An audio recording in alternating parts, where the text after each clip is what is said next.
Major general SP Sinha sir, आपसे भी मैं समझना चाहूंगी, महबूबा मुफ्ती का जो असल चेहरा है वो कई बार बेनकाब हुआ है। हर बार वो पाकिस्तान के साथ बातचीत करने को लेकर एक अपना सॉफ्ट कॉर्नर दिखा चुकी हैं, 370 की वापसी को लेकर कई बार बोल चुकी हैं। ऐसे में अब एक और ये नया चेहरा उजागर हुआ है जब उन्होंने अपना कार्यक्रम दौरा ही रद्द कर दिया। और नसरुल्लाह के साथ क्या रिश्ता है, बार बार यही सवाल है, आखिर किस तरह के मुनाफे की उन्हें उम्मीद है? ये वोट बैंक पॉलिटिक्स है, ये एक इमेज बिल्डिंग एक्सरसाइज है, ये खबर में रहने का प्रयत्न है, ये नौटंकी है, ड्रामा है, और ये है कि कुछ वोट मिल जाए, पहली बात। दूसरी बात मैं बहुत ब्लंटली कहना चाहता हूँ, ये बहुत खतरनाक लेडी है देश के लिए, ओपनली सपोर्ट करती है। कितना बार बोल चुकी है, मैं खुद देखा हूँ वीडियो, कितना बार बोल चुकी है पाकिस्तान के पास न्यूक्लियर बॉम्ब है।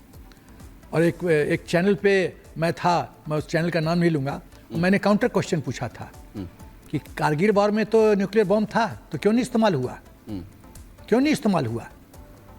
तो बोले नहीं, ये आपकी सोच है। ये लोग सिर्फ और सिर्फ राजनीति करते हैं, सत्ता के भूखे हैं, पैसे के भूखे हैं। जितना लूट इस औरत ने मचाया है जम्मू एंड कश्मीर में, इसकी कोई इंतहा नहीं है, जितना ये लूट मचाया है। ये लोग बहुत खतरनाक है। ये हमारे पॉलिटिकल सिस्टम की कमजोरी है कि ऐसे ऐसे व्यक्ति हिंदुस्तान को बर्बाद करने में लगे, ओपनली दुश्मन को सपोर्ट, और कुछ नहीं होता इस देश में। ये प्रॉब्लम है। नहीं, उनके परमाणु बम तो परमाणु बम है, हमारे तो सूतली बम है। हमने तो दिवाली पे छोड़ने के लिए रखे हैं। पाकिस्तान को तो पता ही नहीं है कि भारत के पास भी जो है परमाणु बम है, और इसलिए उसको पता है कि उसकी जो आखिर में हैसियत क्या है। और ये स्टेटमेंट जो है यहां पर भी कोरिलेट करता है, जिसका जिक्र प्रियंका ने भी किया कि पाकिस्तान की भाषा हो, क्योंकि आपने देखा भी यूएनजीए में पहुंचे थे शहबाज शरीफ, वहां पर कैसे रो रहे थे कश्मीर को लेकर, कैसे वहां का दर्द बता रहे थे कि आखिर कितना दर्द है वहां पर। भारत ने जवाब दे दिया वहां पर, लेकिन वहां पर भी वो 370 का जिक्र करते हैं, भारत को बताते हैं कि जम्मू कश्मीर के अंदर 370 भारत को लानी चाहिए। महबूबा मुफ्ती भी वही कहती है, यानी पीडीपी का जो घोषणा पत्र है वो पाकिस्तान की तरफ से कहीं ना कहीं पूरी तरह मैच होता है। वहां के जो नेता बयान देते हैं यूएन के अंदर खड़े होकर, मैं कर्नल शैलेंद्र सर आपके पास आऊं।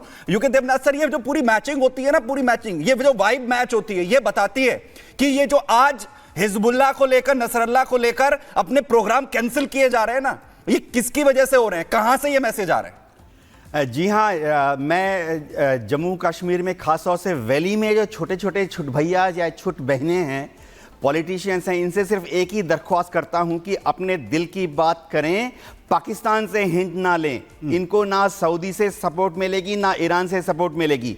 अगर ये इसी तरह से आगे चलते रहे तो इनको अपनी जो लोकल सपोर्ट बेस है वो भी खो देना पड़ेगा। आज की तारीख में जो ओपन इलेक्शन हो रहे हैं, इनसे ज्यादा मेरे ख्याल से किसी भी देश में इनको मौका नहीं मिलता। आज भारत सरकार धारा 370 हटाने के बाद भी जम्मू एंड कश्मीर में खुले तौर पर उनको मौका दे रही है कि आप आजाद ख्यालों के हैं, आप भारत के हर दूसरे राज्य की तरह स्वतंत्र हैं। भारत में किसी भी दूसरे पॉलिटिशियन को जितना जोर, जितना सपोर्ट हमारे कॉन्स्टिट्यूशन का मिलता है, आपको दिया गया है, आप उसका इस्तेमाल कीजिए, भारत का एक अभिन्न हिस्सा बनिए। ये पाकिस्तान की बात कर रहे हैं। अब मैं क्या और बात करूं, पाकिस्तान के हाथ में तो पीओके भी नहीं है। आप गिलगित में जाइए, हुंजा में जाइए, वहां के लोग जैसे ही पाकिस्तान की एडमिनिस्ट्रेशन को देखते हैं या पाकिस्तान की आर्मी को देखते हैं, उनके कॉन्वॉय पर गिलगित हुंजा में पत्थर फेंके जा रहे हैं। पीओके भी आज की तारीख में पाकिस्तान के नीचे नहीं है। पीओके लोग जैसे ही वो पाकिस्तान के पंजाबी फौजियों को देखते हैं, सुन्नी फौजियों को देखते हैं, थू थू करते हैं, उनकी गाड़ियों में आग लगाने के लिए तैयार हैं।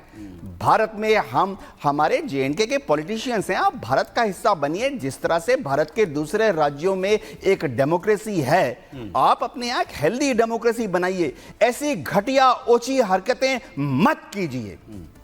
ठीक है कर्नल शैलेंद्र सिंह सर, आपके पास आएंगे, लेकिन इसी बीच एक बड़ी खबर अपने दर्शकों को हम बता दें। जम्मू कश्मीर के बड़गाम में हसन नसरुल्लाह की मौत के लिए मातम मनाने के लिए लोगों ने एक रैली निकाली है। रैली में शामिल शिया समुदाय के लोगों ने हिजबुल्लाह के समर्थन में नारेबाजी भी की है। बहुत ही हैरान कर रही हैं सर ये खबरें। हम बाकी मुस्लिम देशों की बात करें, इजराइल की बात करें, ईरान की बात करें, लेकिन यहाँ तो पहले भारत में क्या हो रहा है, यही खबरें हमें बड़ा चौंका रही हैं। रैली निकाली जा रही। गिन लीजिए कितने लोग हैं। वैसे अगर ये पूरी की पूरे जेएनके ये लोग रिप्रेजेंट करते हैं तो मैं शायद आपकी बात मान लूँ। और मैं तो कहता हूँ इनको अपना डेलीगेशन लेबनान क्यों नहीं ले जाना चाहिए? वहाँ ले जाना चाहिए था ना कि चलिए जी देखिए हम सॉलिडारिटी में आए हैं, लेकिन नहीं, ये जो भेड़ चाल वाला मामला है ना, ये हमें सब दिखता है। सबसे बड़ी बात आपने कहा कि महबूबा ने अपनी वो कैंसिल कर दी रैली। बाय द वे आप इन्वेस्टिगेट करा लीजिए, क्योंकि वहाँ पर वो जो टेंट लगाने वाला जो बंदा था आरिफ, वो हमारे जान पहचान का है। आरिफ के पास ऑर्डर मिला था कि 500 के करीब कुर्सी लगानी है और टेंटेज लगाना है। उसने कहा सर सडनली पता चला कि 40-50 से ज़्यादा लोग उम्मीद नहीं करे जा रहे। अब आपने कैंसिल क्यों किया वो मुझे नहीं पता, लेकिन उसको बेचारे को नुकसान हो गया कि उसने 500 का लगाया था, उसको 50 के लिए भी जगह नहीं मिली। उससे भी और बड़ी बात रिलायबिलिटी, मुफ्ती की रिलायबिलिटी क्या है कि अगर वो कुछ कहती हैं, अगर वो जीएनके को रिप्रेजेंट करती हैं तो मैं आदर करना चाहूँगा, क्योंकि अल्टीमेटली हमारे खून में है कि पॉलिटिशियन की बात माननी चाहिए। मुझे आप बताइए ये वही वाली मुफ्ती तो नहीं है जिन्होंने कहा था कि झंडा पकड़ने वाला हाथ नहीं होगा अगर 370 के साथ कुछ भी किया? जनाब वो तो पता नहीं क्या हुआ, हाथ तो मुझे कहीं प्रॉब्लम में आए नहीं, एक के बाद एक झंडा पकड़े हुए हाल थे। 1.5 से 1.25 करोड़ इंडियन। और अब तो उस लाल चौक पर भी झंडा पकड़ा जा रहा है जहां कभी कोई जो है ख्वाब नहीं देख सकता था। पूर्व गृह मंत्री ने कहा ना कि उनको क्या होता था, मैं शब्द नहीं इस्तेमाल करना चाहता, पूर्व गृह मंत्री क्या कहते हैं कि उनकी क्या हालत होती थी जम्मू कश्मीर जाने से पहले जो है। मैं वापस आ रहा हूं सर आपके पास, बड़ी खबर आपको बताऊं, हिजबुल्लाह चीफ हसन नसरल्लाह की मौत पर कहीं मातम है तो कहीं जश्न मनाया जा रहा है। आपको 2 तस्वीरें आपको दिखाते हैं। नसरल्लाह की मौत की खबर बताते हुए लेबनान की एक एंकर रो पड़ी। वहीं दूसरी तस्वीर में इजराइल के एक न्यूज चैनल के स्टूडियो में बैठे लोग जश्न मनाने लगे।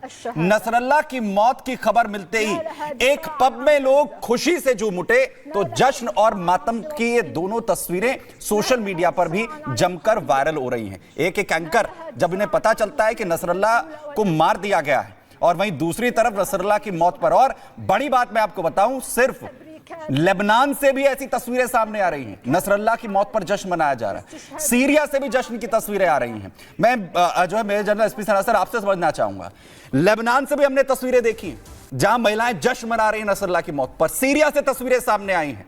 इसके अलावा जो बाकी देश है, ईरान से तस्वीरें सामने आई हैं जब महिलाएं जो है वो जश्न मना रही हैं नसरल्लाह की मौत को लेकर।